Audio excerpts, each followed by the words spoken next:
Hai, bertemu kembali dengan saya Ike Farida dalam Indonesia Law Study. Mari 7 menit bersama saya kita belajar hukum. Tapi sebelumnya jangan lupa untuk like, komen, dan subscribe video ini. Mari kita mulai. Untuk episode kali ini saya ingin membahas mengenai hukum pidana, khusus pada pidana mengenai pornografi. Sebagaimana kita ketahui, masalah pornografi itu salah satu menjadikan masalah sosial yang setiap tahun selalu ada. Masalah tersebut berulang-ulang terjadi, dan kemudian bagaimana undang-undang kita mengaturnya, nanti kita akan bahas dalam video ini, dalam episode kali ini. Saya ingin sampaikan bahwa hukum pidana di Indonesia dibagi menjadi dua, yaitu pidana umum dan pidana khusus. Pidana umum misalnya penggelapan, kemudian ada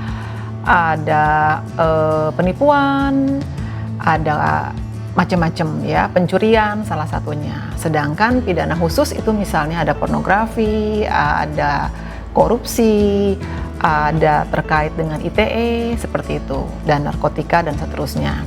Nah, untuk kali ini saya ingin membahas mengenai pornografi. Nah, selanjutnya, siapa yang bisa dihukum apabila ada terjadi tersebarnya pornografi?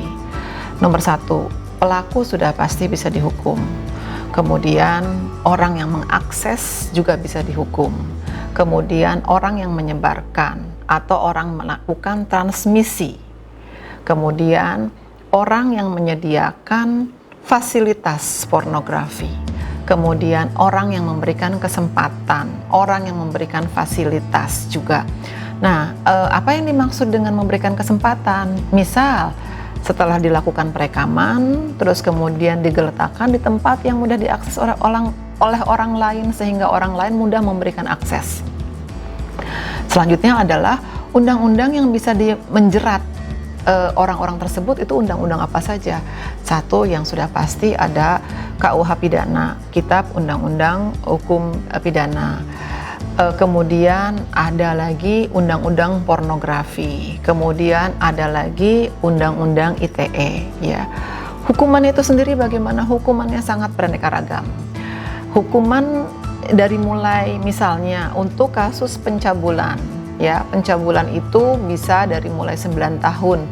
Tapi kalau pencabulannya itu dilakukan terhadap anak usia di bawah umur, itu maksimal bisa sampai dengan 15 tahun. Terkait dengan pornografi misalnya, itu juga beraneka macam, karena belum tentu dikenakan satu pasal, bisa saja dikenakan beberapa pasal, dari mulai yang ada yang 6 bulan dan seterusnya. Nah, ini terkait dengan Undang-Undang ITE, ini sangat berat. Undang-Undang ITE itu dia juga mengatur mengenai apakah mengakses dengan tanpa izin, kemudian melakukan transmisi, menyebarkan, dan seterusnya. Itu Undang-Undang ITE sendiri maksimal ancamannya saja sampai 12 tahun. Zina sendiri diatur di dalam Undang-Undang KUH Pidana, itu pasal 284 itu sampai dengan 9 bulan ya. Tapi mengenai zina itu adalah delik laporan, jadi delik aduan.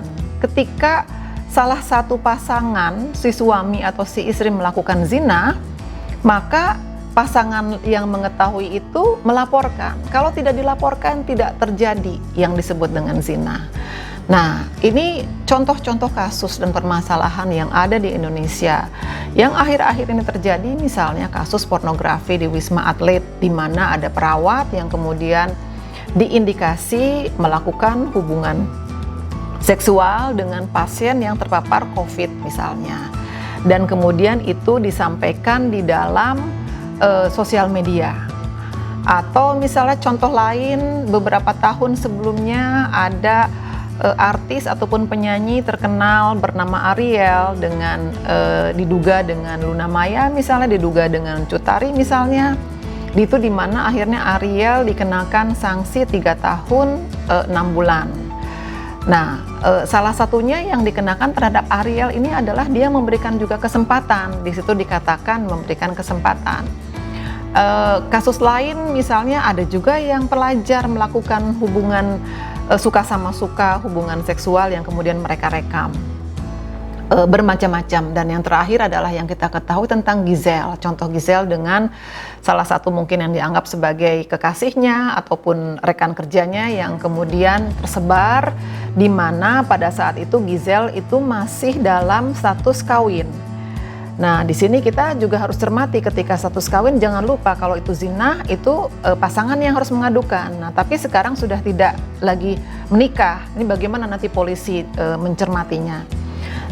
Karena waktunya singkat, terakhir saya ingin memberikan tips untuk kita semua, ya, agar apa sih yang harus kita lakukan kalau kita menerima teks ataupun pesan yang tidak pantas. Tips yang pertama adalah, yang utama adalah jangan sekali-kali, sekalipun kita bukan artis ataupun public figure, jangan sekali-kali merekam video yang sifatnya terkait dengan pornografi.